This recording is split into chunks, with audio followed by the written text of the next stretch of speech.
समय आ गया है जब इस देश को धीरेन्द्र शास्त्रियों के हवाले कर दिया जाना चाहिए। वैसे भी हमने धीरेन्द्र शास्त्री के सीनियर एडिशन को ही प्रधानमंत्री की कुर्सी पर बैठा रखा है, तो 76 बरस के कमजोर बदन वाले फैंसी ड्रेस वाले बुजुर्ग से तो अच्छा ही रहेगा 29 बरस का उछलता हुआ रंगीन लौंडा। अनिरुद्धाचार्य और रामभद्राचार्य जैसे चपंडकों को मिलाकर एक बढ़िया नशीला कॉकटेल भी तैयार हो सकता है देश को चलाने के लिए। आपको अजीब लग रहा होगा कि ये कैसी बात कर रहा हूं, करनी पड़ रही है। यह तस्वीर आपने देखी ली होगी अब तक।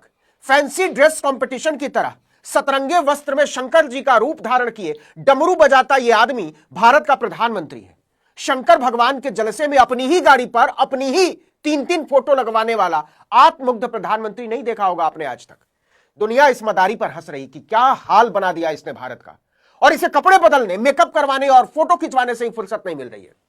लेकिन मैं ये बताने के लिए इस वक्त यहां नहीं हूं कि देश आज एक मदारी के हाथ में है और वो नागरिकों को बंदर भालू से ज्यादा कुछ नहीं समझता। नाचोगे कैसे नहीं।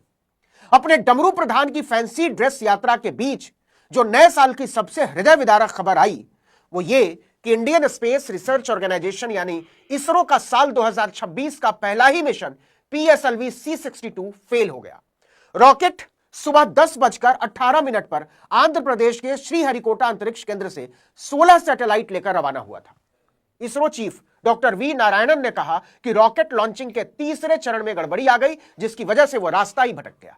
8 महीने पहले 18 मई 2025 को भी इसरो का PSLV C61 मिशन तकनीकी खराबी के कारण तीसरे स्टेज में ही फेल हो गया था। इस मिशन में EOS-09 अर्थ ऑब्जर्वेशन सैटेलाइट को 524 किलोमीटर की सन सिक्रोनस पोलर ऑर्बिट में स्थापित किया जाना था।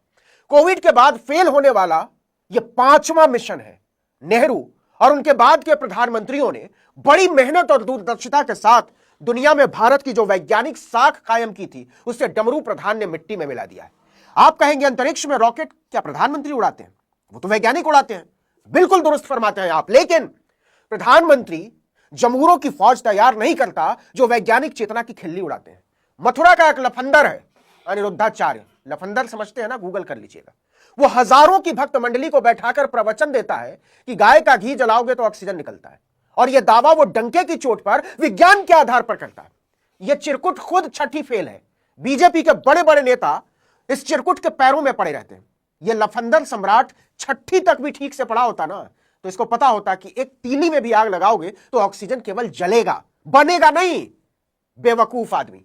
एक अकल का अंधा है रामभद्राचार्य, घोर जातिवादी, महिला विरोधी, कुंठित, गंदा, घिनौना आदमी। अपने से पाखाना पेशाब तक नहीं कर सकता बिना मदद के।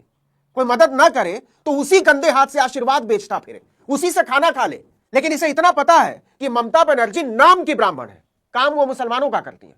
हिंदू धर्म के नाम पर कलंक। रामभद्राचार्य कहता है कि वाइफ का मतलब होता है वंडरफुल इंस्ट्रूमेंट फॉर एंजॉयमेंट।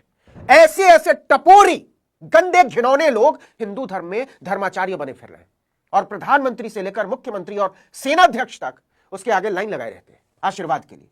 और बाबा ही क्यों, बीजेपी के नेता तो इस चिरकुटपने में बाबाओं के बाप है। महाराष्ट्र के कौशल विकास मंत्री हैं मंगल प्रभात लोढ़ा।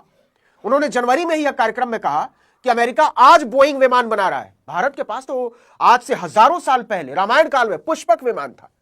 अगस्त 2025 में भोपाल के IISER के कार्यक्रम में, सरकारी वैज्ञानिक कार्यक्रम में, डमरू प्रधान के कृषि मंत्री शिवराज सिंह चौहान ने कहा कि राइट ब्रदर्स के विमान बनाने से बहुत पहले भारत के पास पुष्पक विमान था। महाभारत काल में तो ड्रोन और मिसाइलों की तकनीक भी हिंदू राष्ट्र के पास थी। डमरू प्रधान के एक और महान वैज्ञानिक अनुराग ठाकुर ने कहा था कि हनुमान जी पहले अंतरिक्ष यात्री थे। तो सवाल है कि अब क्यों नहीं उड़ा लेते हो PSLV? वैज्ञानिकों को हटाओ और बैठाओ अनुराग ठाकुर को, शिवराज चौहान को, मंगल प्रभात लोढ़ा को। और कहीं कोई कंफ्यूजन हो तो चिरकुटपने में PhD रामभद्राचार्य से पूछ लो, 5वीं फेल अनिरुद्धाचार्य से पूछ लो, या छठी फेल धीरेन्द्र शास्त्री से पूछ लो। वो कहता है कि हनुमान जी उसके कान में आकर बता देते हैं किसका जीवन कैसा था और किसके जीवन में कौन सी समस्या आने वाली। बस ये कुंभ की भगदड़, रेल हादसों और आतंकी हमलों के बारे में कुछ नहीं बता पाता। और केवल बाबाओं के बारे में क्या बात करनी। एक बहुत बड़ी पत्रकार है आज तक टीवी चैनल में, नाम सुना है ना आज तक का। उन्होंने बाकायदा प्रोग्राम बना दिया था कि गाय विश्व की इकलौती प्राणी है जो ऑक्सीजन ही सांस में लेती है और ऑक्सीजन ही छोड़ती है। आज तक की उसी एंकर ने नोट में चिप का भी आविष्कार किया था। खैर, इन दिनों एक शिवलिंग की तस्वीर बहुत वायरल है। इंडियन एक्सप्रेस ग्रुप के हिंदी अखबार की हेडलाइन देख लीजिए कितना बड़ा है दुनिया का सबसे विशाल शिवलिंग, बनाने में कितना हुआ खर्च, क्यों इतना खास है? खबर यह है कि बिहार के पूर्वी चंपारण के चकिया में विश्व के सबसे बड़े विराट रामायण मंदिर का निर्माण किया जा रहा है, जिसमें दुनिया का सबसे विशाल शिवलिंग स्थापित होना है। लेकिन शिवलिंग गोपालगंज में ही फंस गया। क्यों? क्योंकि गंडक नदी पर जो डुमरिया घाट पुल है वो इतने खराब हाल में है कि चेलों को लगने लगा भगवान जी को वहीं स्थापित ना करना पड़ जाए। मतलब शिवलिंग तो इतना विशाल बना लिया, पुल नहीं बना पाए, जिस पर हजारों लोगों को रोज पार करना है। अब देखिए कि हमने दुनिया का सबसे बड़ा शिवलिंग बनाया और चीन ने दुनिया की सबसे मारक मिसाइल बनाई। धीरेन्द्र शास्त्री, अनिरुद्धाचार्य, अनुराग ठाकुर, शिवराज सिंह चौहान जैसे बड़े बड़े लाला बता ही नहीं पा रहे हैं कि पुरखों ने पुष्पक विमान की जो टेक्निक उनके कान में फूकी थी वो हमारे वैज्ञानिकों को क्यों नहीं बता रहे? चलो वैज्ञानिकों को नहीं बता रहे तो राम मंदिर के पुजारी को बता दो, अयोध्या वाले। अच्छा, उनको नहीं बताना तो डमरू प्रधान को ही बता दो, कोई तो बजाएगा डुगडुगी। अच्छा हां, हनुमान जी के पहले अंतरिक्ष यात्री होने के गौरव बोध से याद आया, चीन ने एक वीडियो जारी किया है। स्टील की उड़ती हुई शार्क मछली की तरह नजर आने वाली ये जो मशीन आप देख रहे हैं वो चीन की 6ठी पीढ़ी का स्टील्थ फाइटर J-36 है। उसने जिस तरह से इसका परीक्षण किया है, अमेरिका को भी उसने हिला दिया है। चीन के J-36 ने दूसरे ट्रायल में जापान और दक्षिण कोरिया के ऊपर से उड़ान भरी और फिर उसी रास्ते से वापस भी लौट आया। दोनों ही देशों में अमेरिकी एयरफोर्स के सबसे खूसट रडारों की तैनाती है। दोनों ही देशों में अमेरिकी थार्ड मिसाइल डिफेंस सिस्टम लगे हैं, लेकिन दोनों ही सिस्टम को इसकी भनक तक नहीं लगी।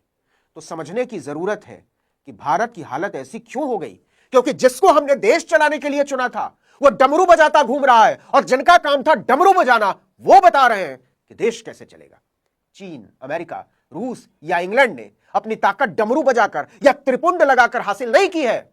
अपना प्रधान रस्सी बांधकर हनुमान जी को उड़ाता फिरता है, नौटंकीबाज, और इस बौद्धिक दरिद्रता पर खुश होता है। आपको एक बहुत ही दिलचस्प आंकड़ा बताते हैं, शायद आपको शर्मिंदगी महसूस होगी। दुनिया में सबसे ज्यादा विश्वविद्यालय भारत में, 8,000 से ज्यादा, खुशी हुई होगी। लेकिन टॉप 10, टॉप 50 और टॉप 100 तो छोड़ दीजिए, टॉप 500 में भी भारत का एक भी विश्वविद्यालय नहीं है। दूसरी तरफ अमेरिका में भारत से लगभग आधे विश्वविद्यालय, 4,000 से कुछ ज्यादा, लेकिन उनमें से टॉप 500 में 111 यूनिवर्सिटीज आती हैं और टॉप 10 में 4। बित्ते भर का देश है इंग्लैंड, टॉप 10 में उसकी भी 4 यूनिवर्सिटियां हैं। और तो और अंगुल भर के बराबर के देश सिंगापुर और स्विट्जरलैंड तक की यूनिवर्सिटीज टॉप 10 में शामिल है। इसी तरह चीन में 3,000 से ज्यादा विश्वविद्यालय हैं और उनमें से 110 यूनिवर्सिटीज टॉप 500 में आती हैं। भारत के सबसे शानदार विश्वविद्यालयों में भारत का प्रधानमंत्री जब आतंकवादी खोजेगा, अर्बन नक्सल खोजेगा, तो उसे डमरू ही बजाना पड़ेगा। याद रखिएगा, डमरू बजाने वाला प्रधानमंत्री अपनी जनता के हाथ में सिर्फ कटोरा थमा सकता है, स्टील्थ फाइटर नहीं उड़ा सकता। श्रीहरिकोटा में जो लगातार परीक्षण पर परीक्षण फेल हो रहे हैं वो बता रहे हैं कि डमरू प्रधान की प्राथमिकता में विज्ञान और शिक्षा कहीं है ही नहीं।